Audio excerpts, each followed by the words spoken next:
Seigneur Dieu, tu es bon, tu es merveilleux. Amen. Béni sois-tu, Seigneur, pour ton amour. Amen. Béni sois-tu pour nous avoir gardés depuis le commencement des cultes jusqu'à ce moment. Amen. Le moment est venu, Seigneur, que nous puissions écouter ta parole. Amen. Bénis la présence de tout à chacun. Amen. Bénis mon frère, bénis ma soeur. Amen, Seigneur. Bénis tes enfants. Amen. Qui à chaque fois, Seigneur, répondent à ton invitation. Alléluia. Tu as quelque chose à nous faire, Seigneur. Amen, Seigneur. Et tu veux nous faire du bien. Alléluia. Merci, Papa. Merci, Seigneur. Toi qui as commencé avec moi en qualité d'alpha. Amen. Et par ta Seigneurie, Seigneur, le moment est venu. Amen. Que tu puisses parler à ton peuple le message qui vient de toi. Alléluia. J'ai ainsi prié. Amen. Au nom puissant de Jésus-Christ. Et nous disons tous ça. Amen. Amen. Amen. Acclamons un peu le Seigneur. Alléluia. Acclamons encore le Seigneur. Acclamons le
voici devant la sainte face de l'Éternel.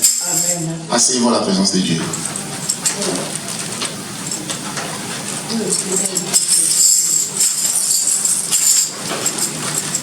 Quel impact Jésus a-t-il produit sur votre vie?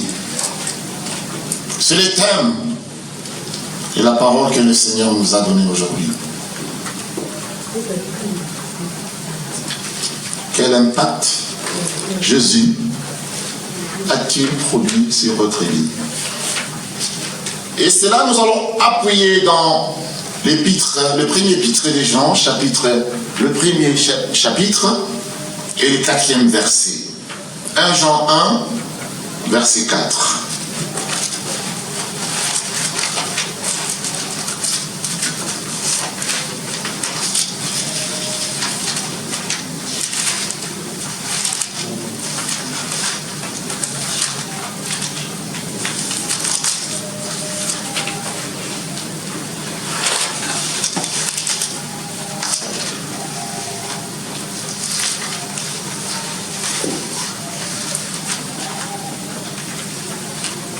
Quelqu'un peut nous conduire dans la lecture sainte?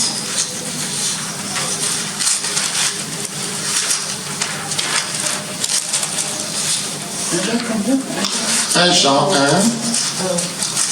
verset 4. Voulez-vous bien vous lever au nom puissant de Jésus-Christ pour 1 Jean 1?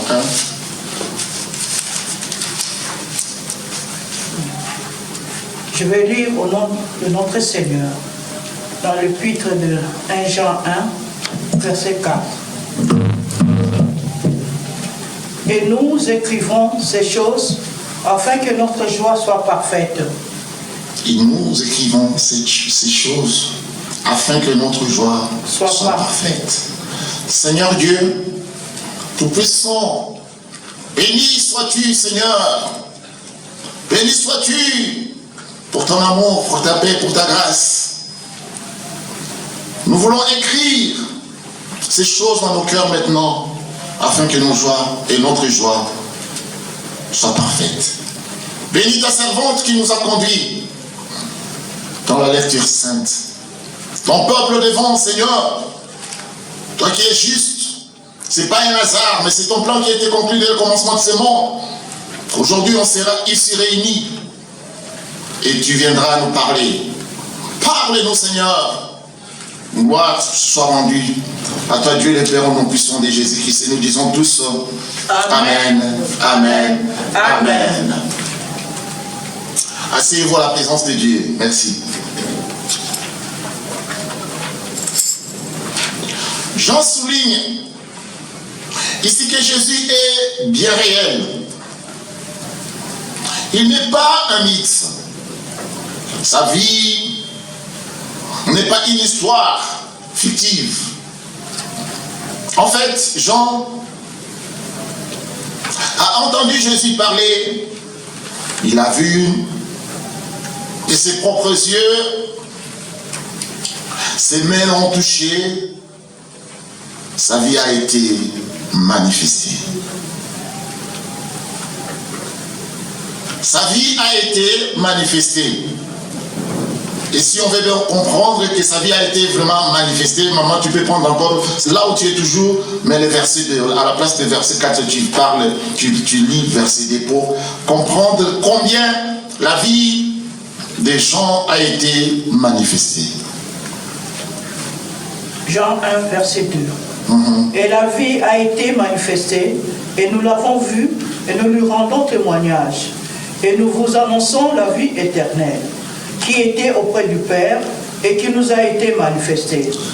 La vie du Père, qui est la vie éternelle, qui était auprès du Père et qui nous a été manifestée. Alléluia, acclamons le Seigneur. Amen, amen, amen. Donc Jésus-Christ est vraiment réel. Ce fut une expérience si puissante que Jean s'est senti poussé à rendre témoignage de ce qu'il a vu et entendu. C'est pourquoi Jean écrit ces choses aujourd'hui. Jésus est réel. Quelqu'un peut dire Jésus est réel. Jésus est réel. bien réelle. bien réelle. Alléluia. Amen. Elle fut tellement déterminante pour lui qu'il voulut absolument les partager avec d'autres. Avec d'autres, c'est qui? Avec nous. Amen. Qui écoutons la parole de Dieu aujourd'hui, qui suivons la parole de Dieu.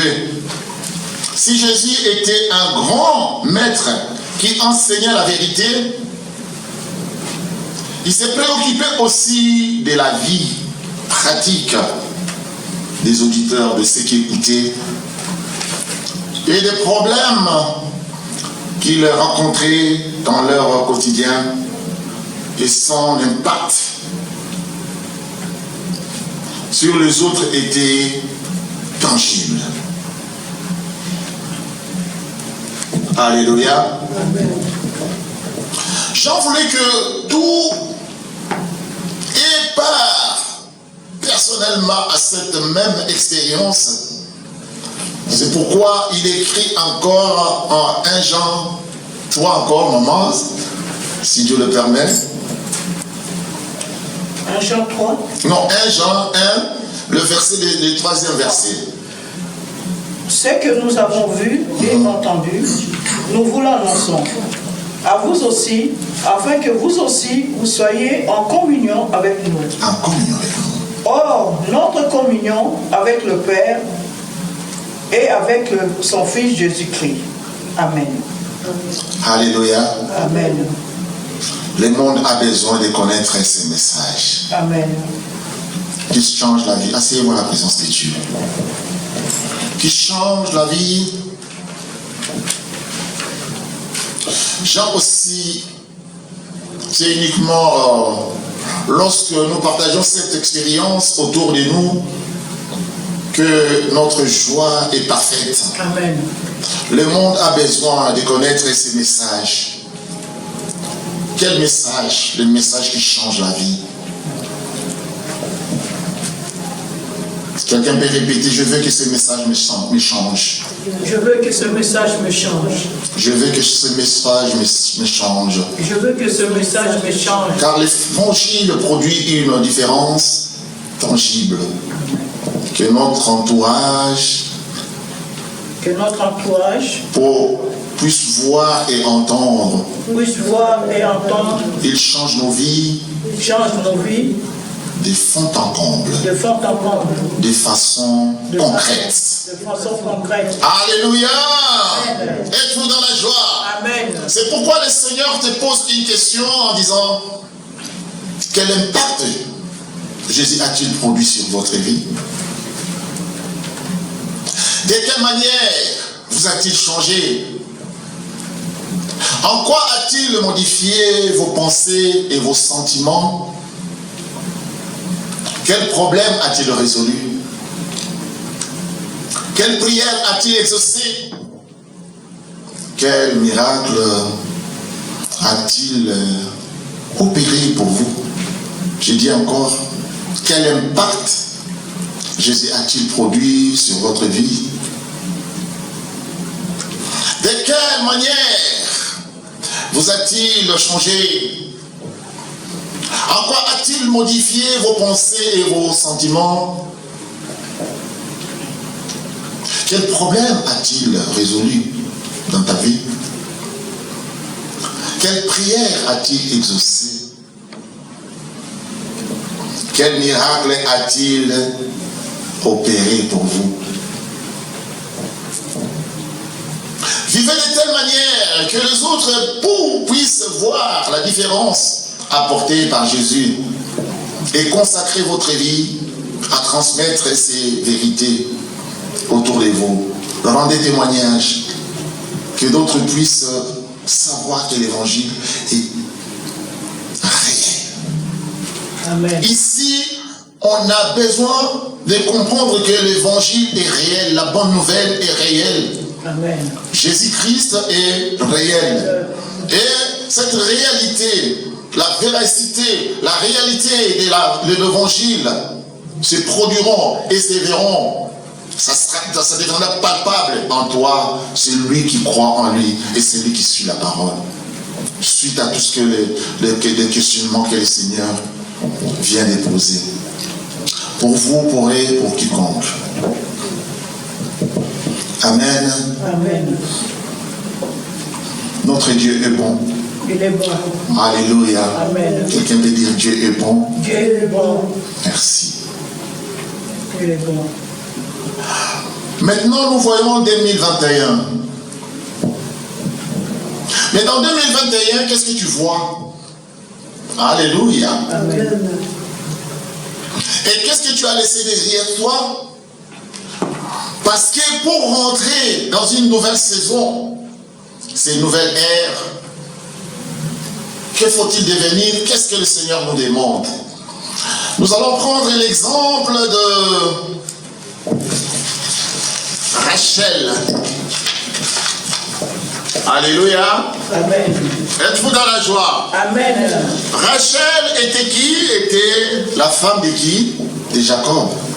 Amen.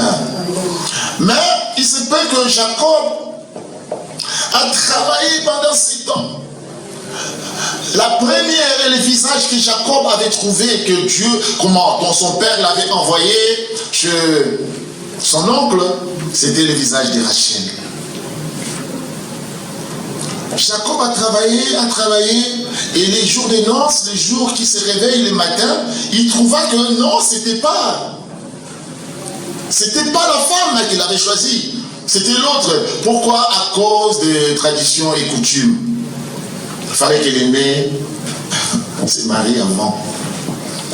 Toutes ces années passées, et Rachel déçue.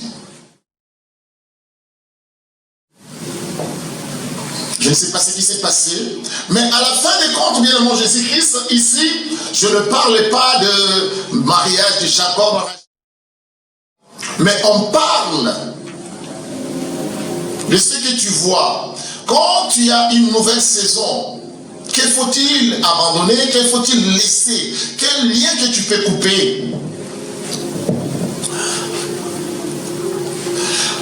Là-bas, le papa de a suivi Jacob.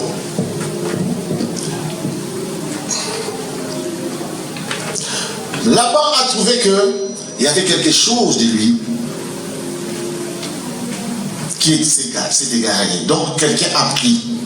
Pour lui, c'était Jacob, ou bien les serviteurs de Jacob. Alors Laban, tout furieux, et il a suivi. Quand il a suivi Jacob, qu'est-ce qu'il a dit? Maintenant tu es parti. Donc maman encore, donc Genèse 31, je suis là pour bien suivre la parole. Genèse 31.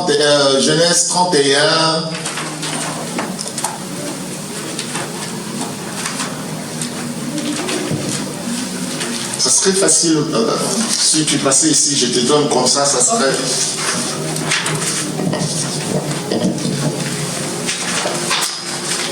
Merci. 31. Merci. Attends, les 31, verset à partir de 29. Hein. Je vais te dire, prends le micro s'il y a moyen. Derrière le micro, ça sera mieux.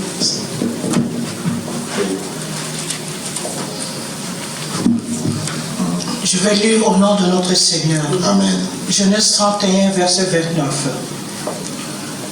Ma main est assez forte pour vous faire du mal, mais le Dieu de votre Père m'a dit hier, garde-toi de parler à Jacob, ni en bien, ni en mal.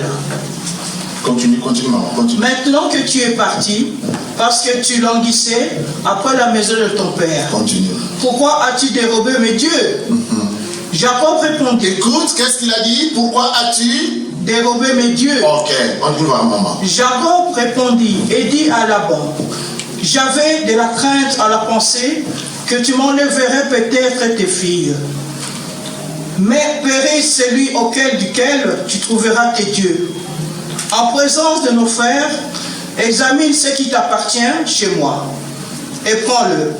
Jacob ne savait pas que Rachel les eut dérobés. Amen. Continue. Laban entra dans la tente de Jacob, dans la tente de Léa, dans la tente de 2 servantes, et il ne trouva rien. Il sortit de la tente de Léa et entrant dans la tente de Rachel. Rachel avait pris les téréphim, les avait mis sous le bas du chameau et s'était assise dessus. Amen. Là-bas, fouilla toute la tente et ne trouva rien. Rien. Ok. Ça va. Le point ici, c'est le point là. Nous sommes à 34 là. 34, c'est fini. Hein? Oui. Oui, merci maman. Ah, donc, tu peux prendre une chaise, tu te mets là parce que donne-moi la Bible. Ok. Okay. Excuse-moi. Asseyez-vous à la présence de Dieu. Tu peux te mettre ici comme ça de chaque fois. À chaque fois tu peux. Ok.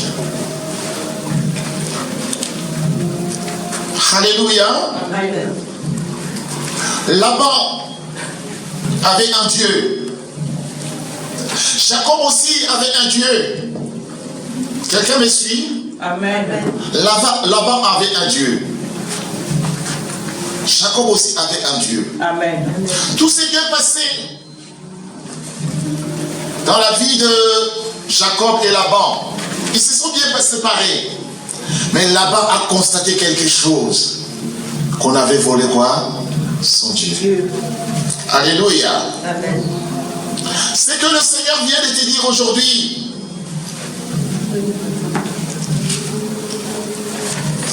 Le Seigneur vient de te dire qu'il y a de Dieu bien aimé Jésus-Christ. Mais cette année que tu vas rentrer, tu t'attaches à quel Dieu? Amen. Rachel avait pris le téréphim.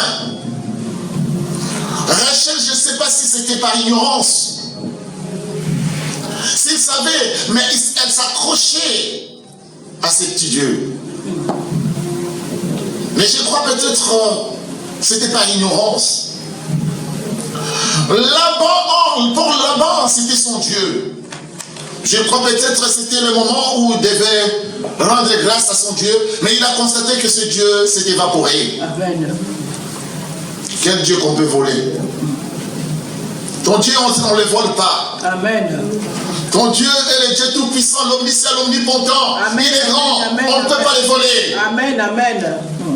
Mais c'est le Dieu de Laban, Amen. on l'a volé. Mais Dieu a révélé, le Dieu tout-puissant a révélé à Laban. Ne dit aucun mal à Jacob. Amen. Parce qu'il est sous ma bénédiction. Il est sous ma protection. Je viens de dire à quelqu'un, quand tu suis ton Dieu, le Dieu qu'on ne peut pas voler, Amen. tu es sous sa protection. Amen. Personne ne peut dire de mauvais. Personne ne peut lancer de mauvais présages. Personne ne peut lancer de mauvaises paroles. Parce que ton Dieu ne permettra pas. Amen. Mais voilà cette fille.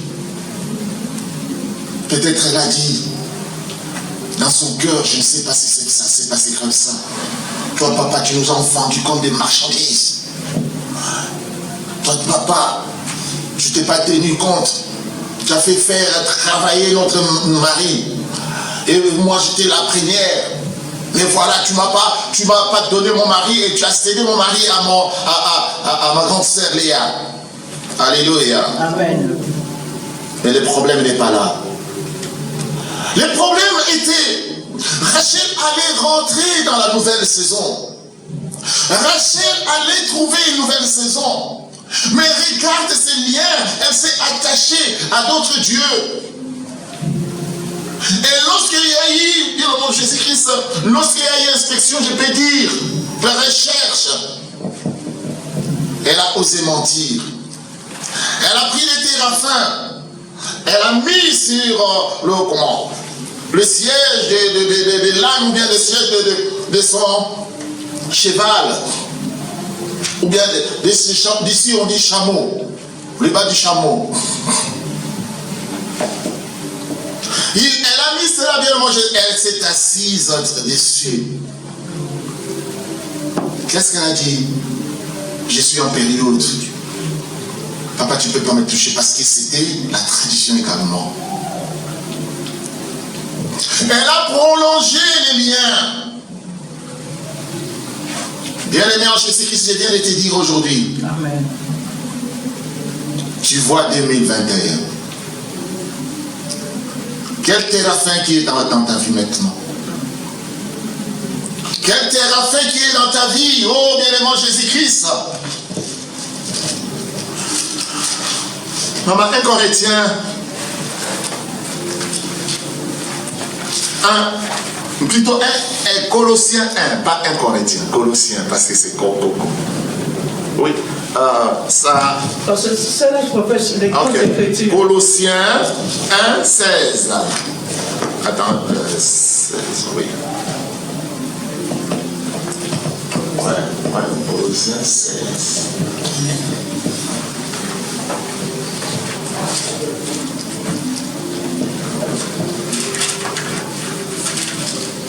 Je vais lire au nom de notre Seigneur Colossiens, 16. chapitre 1er, verset 16.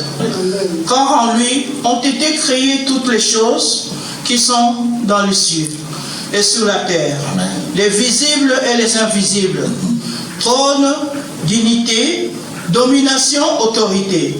Tout a été créé par lui et pour lui. Amen. Alléluia. Amen. Bien-aimé en Jésus-Christ, le Seigneur dit, quand lui, tout a été créé par lui. Amen. Notre Dieu, c'est lui qui a créé, c'est le Dieu que Jacob observait. Et il a aussi son trône. Amen. Amen. Dieu a son trône. Et son trône, comme il est 3 fois saint, son trône, tout ce qui se reste dessus sur son trône, il faut que cela soit saint. Alléluia. Amen. Colossiens